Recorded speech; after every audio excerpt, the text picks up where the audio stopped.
We are a channel honoring the yellow and blackened bones of many prominent authors. We will be digging up several obscure, strange, and forgotten authors who influenced many of the great horror, science fiction, and fantasy writers today. More tales of the horrifying, obscure, strange, and forgotten are climbing out of the tombs. Subscribe, comment, like, donate, or I'll send the devil of Black Bayou to rip your head off as we did the like button. Unknown horror masters, send us ghoulish delights for the Skull and Bones collection. Your pounds of righteous flesh will feed our ghouls for now. Books, albums, websites, in the links below. Children of Horror, Legion of Ghouls. Ornaments in Jade by Arthur Machen. Witchcraft. Rather left the others behind, haven't we, Miss Custance? Said the captain, looking back to the gate and the larch wood. I'm afraid we have, Captain Knight. I hope you don't mind very much, do you? Mind? Delighted, you know. Sure this damp air isn't bad for you, Miss Custance? Oh, do you think it's damp? I like it. Ever since I can remember, I've enjoyed these quiet autumn days. I won't hear of fathers going anywhere else. Charming place, the Grange. Don't wonder you like coming down here. Captain Knight glanced back again and suddenly chuckled.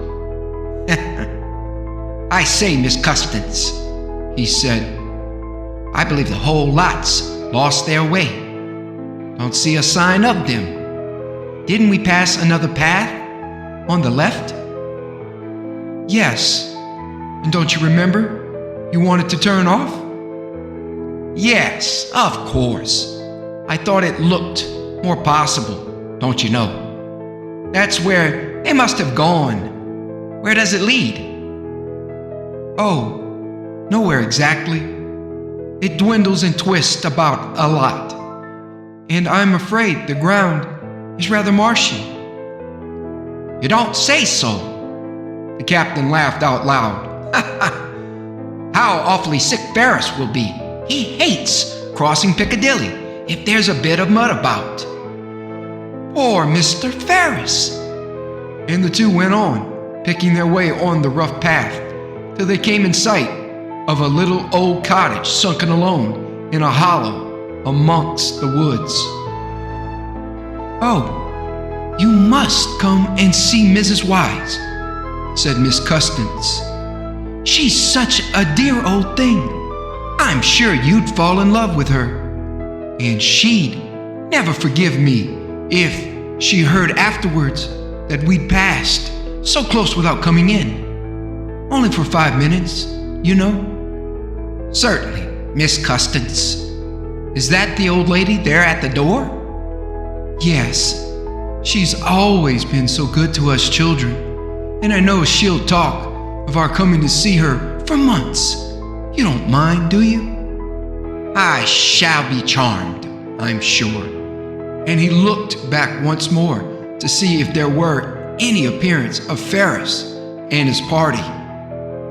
Sit down, Miss Ethel. Sit down, please, miss, said the old woman when they went in. And please, to sit down here, sir. Will you be so kind? She dusted the chairs, and Miss Custance inquired after the rheumatism and the bronchitis, and promised to send something from the Grange. The old woman had good country manners and spoke well, and now and then politely tried to include Captain Knight in the conversation. But all the time, she was quietly looking at him. Yes, sir. I be a bit lonely at times, she said when her visitors rose. I do miss Nathan sorely.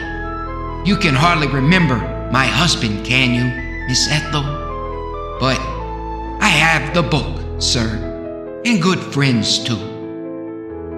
A couple of days later, Miss Custance came alone to the cottage. Her hand trembled as she knocked at the door. "Is it done?" she asked when the old woman appeared. "Come in, miss," said Mrs. Wise, and she shut the door and put up the wooden bolt. Then she crept to the hearth and drew out something from a hiding place in the stones. "Look at that," she said, showing it to the young lady. "Isn't it a picture?" Miss Custance took the object into her fine, delicate hands and glanced at it, and then flushed scarlet. "How horrible!" she exclaimed. "What did you do that for? You never told me." "It's the only way, miss, to get what you want." "It's a loathsome thing. I wonder you're not ashamed of yourself." "I'd be as much ashamed as you be, I think," said Mrs. Wise, and she leered at the pretty, shy-faced girl. Their eyes met, and their eyes laughed at one another. "Cover it up, please, Mrs. Wise. I needn't look at it now, at all events. But are you sure?" "There's never been a mishap since old Mrs. Craddock taught me, and she's been dead for 60 years and more. She used to tell of her grandmother's days when there were meetings in the wood over there." "And you're quite sure?" "You do as I tell you. You must take it like this." And the old woman whispered her instructions and would have put out a hand in illustration, but the girl pushed it away. "I understand now, Mrs. Wise. No, don't do that. I quite see what you mean. Here's the money.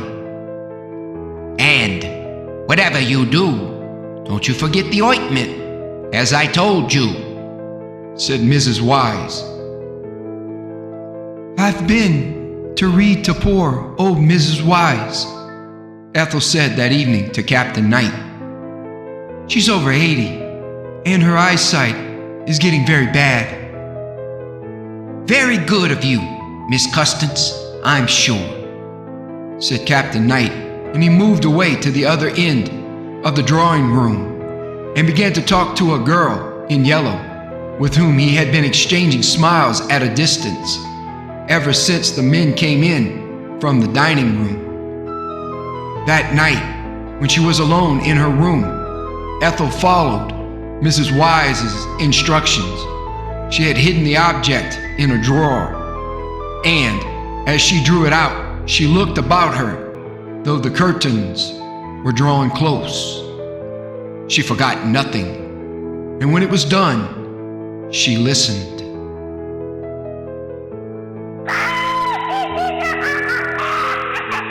Thank you for listening. Have a great night.